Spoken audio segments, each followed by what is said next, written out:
अगर कश्मीर वैली और जम्मू कश्मीर आज भारत के साथ है, उसका श्रेय अगर किसी को जाता है तो पंडित जवाहरलाल नेहरू को जाता, शेख अब्दुल्ला को जाता है। जूनागढ़ में क्या जवाहरलाल नेहरू गए थे? हैदराबाद में जवाहरलाल नेहरू गए थे? लक्षद्वीप में जवाहरलाल नेहरू गए थे? जोधपुर में जवाहरलाल नेहरू गए थे? जवाहरलाल नेहरू एक ही जगह काम देखते थे, जम्मू कश्मीर में, जिसको आधा छोड़कर आ गए।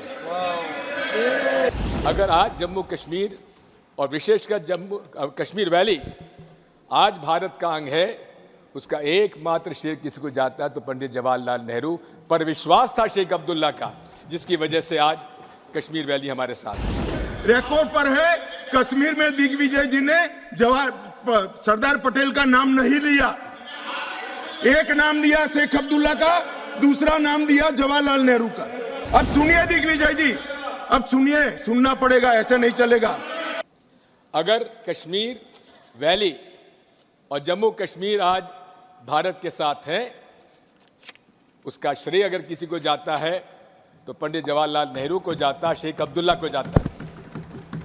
और दूसरी तरफ जूनागढ़, जहां बाहुल्य था हिंदुओं का, वहां नवाब साहब अपने हवाई जहाज में बेगमों को छोड़ गए, बाकी लोगों को ले गए और पाकिस्तान चले गए, लेकिन जूनागढ़ भारत का आज एक अंग है। आप कितना ही अमित शाह जी पंडित जवाहरलाल नेहरू जी के बारे में कुछ भी कहें, लेकिन एक बात मैं आपसे कहना चाहता हूं, अगर आज जम्मू कश्मीर और विशेषकर जम्मू कश्मीर वैली आज भारत का अंग है, उसका एकमात्र श्रेय किसी को जाता है तो पंडित जवाहरलाल नेहरू पर विश्वास था शेख अब्दुल्ला का, जिसकी वजह से आज कश्मीर वैली हमारे साथ है। सर, आर्टिकल 370 के बारे में बहुत सारी बातें कही गई, आतंकवाद समाप्त हो जाएगा, लेकिन आर्टिकल 370 में बचा क्या था? 90% जो अलग से आर्टिकल 370 के प्रोविजंस थे, वो तो इंडियन कॉन्स्टिट्यूशन के साथ उसमें समावेश कर दिए गए थे पहले, धीरे धीरे, इसलिए उसका कोई असर नहीं था। और कहा था आतंकवाद खत्म हो जाएगा, समाप्त हो जाएगा, लेकिन क्या आतंकवाद समाप्त आज हो गया? रोज हम आतंकवाद की गतिविधियां वहां पर देख रहे हैं, हमारे लोग शहीद हो रहे हैं। मैं आज फिर से कह देता हूं, मान्यवर, बैठ जाइए दिग्विजय जी, अब हो गया, लोग समझ चुके हैं आपको, बैठ जाइए। मान्यवर he is not yielding, go ahead, honorable home minister, he is not yielding। मान्यवर, मैं स्पष्टता करना चाहता हूं, गुर्जर भाइयों की एक भी सीट लिए बगैर बड़े संवेदनशीलता से बकरवाल भाइयों को दिया जाए, हमें कोई आपत्ति। गुर्जरों को जो फायदा मिला है उसमें कोई बदलाव नहीं होगा।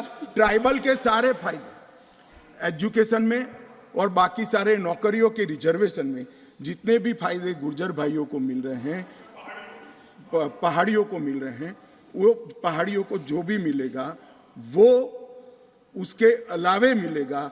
एक भी नौकरी ना खत्म होगी, ना एक भी शिक्षा की सीट खत्म होगी, पूरा का पूरा अधिकार आपका भी रहेगा, उनका भी। मान्यवर, एक बहुत बड़ी चर्चा चली कि जवाहरलाल नेहरू जी का कश्मीर के लिए कंडक्ट, और इस पर हमारा नजरिया थोड़ा तंग है।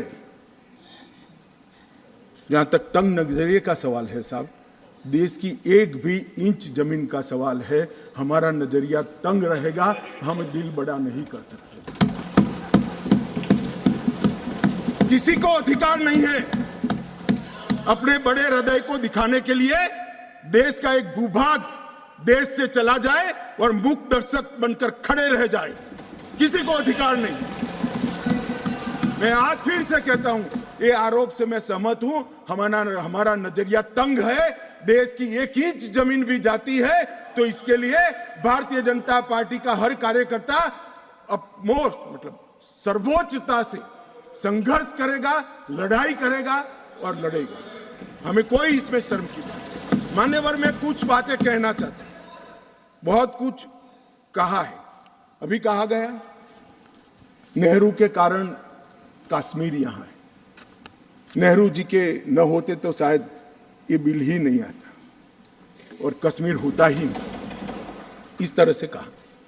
मैं आज कहना चाहता हूं कि जो आजादी के बाद भारत की रचना को जानते हैं उनको मालूम होगा हैदराबाद में इससे भी बड़ा प्रॉब्लम हुआ था। क्या जवाहरलाल जी गए थे क्या?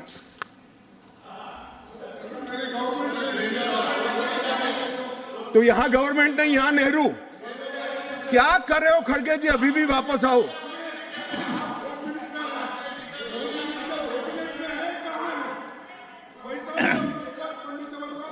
एक मिनट, रिकॉर्ड पर है। कश्मीर में दिग्विजय जी ने सरदार पटेल का नाम नहीं लिया। एक नाम दिया शेख अब्दुल्ला का, दूसरा नाम दिया जवाहरलाल नेहरू का। तो वो होम मिनिस्टर थे, क्यों नहीं दिया भाई? अब सुनिए दिग्विजय जी, अब सुनिए, सुनना पड़ेगा, ऐसे नहीं चलेगा। हमने सुना है, धैर्य से सुना है। मान्यवर, जूनागढ़ में क्या जवाहरलाल नेहरू गए थे? हैदराबाद में जवाहरलाल नेहरू गए थे? लक्षद्वीप में जवाहरलाल नेहरू गए थे? जोधपुर में जवाहरलाल नेहरू गए थे?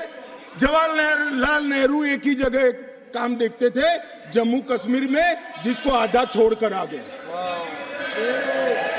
एक ही जगह देखते। मान्यवर, दूसरा, विलय लेट क्यों हुआ?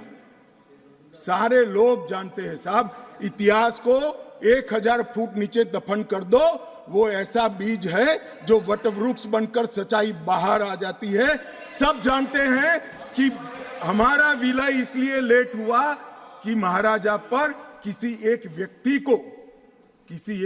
को विशेष स्थान देने का आग्रह था, शेख अब्दुल्ला को विशेष स्थान देने का आग्रह था। इसके कारण विलय लेट हुआ और पाकिस्तान को आक्रमण करने का मौका मिला। मैं आज ये पूछना चाहता हूं कि इतने सारे कठिन राज्यों का विलय हो गया, कहीं पर 370 क्यों नहीं है? क्यों नहीं है? ना जोधपुर में है, ना जूनागढ़ में है, ना हैदराबाद में है, ना लक्षद्वीप में है। क्यों 370 नहीं है? कि संवेदनशील हृदय के कारण 370 है। संवेदनशील हृदय। मान्यवर, कंडीशन किसने रखी? किसने स्वीकार की? इतिहास जवाब मांगता है, देश की जनता जवाब मांगती है। जवाब देना पड़ेगा, भाग नहीं सकते इतिहास से कोई। मान्यवर, सेना भेजने में देरी क्यों हुई? और ये कहते हैं कि इसके बाद भी देरी हुई है। मैं साहब एक रेफरेंस सैम मानेकशॉ का देना चाहता हूं। फील्ड मार्शल सैम मानेकशॉ तब डायरेक्टर ऑफ मिलिट्री ऑपरेशंस थे। उन्होंने एक जगह पे कहा है कि कबीलाई हमलावर आक्रामक और लूट मचा रहे थे, तब चर्चा में ही व्यस्त थे। मैं व्यक्ति का नाम देना नहीं चाहता वरना खड़े हो जाएंगे। तब एक मीटिंग में सैम मानेकशॉ मौजूद थे। सरदार पटेल जी ने नेहरू जी को कहा, जवाहर, आप कश्मीर चाहते हो या नहीं चाहते हो, देरी क्यों हो रही है? तब जाकर सेना भेजने का निर्णय हुआ है।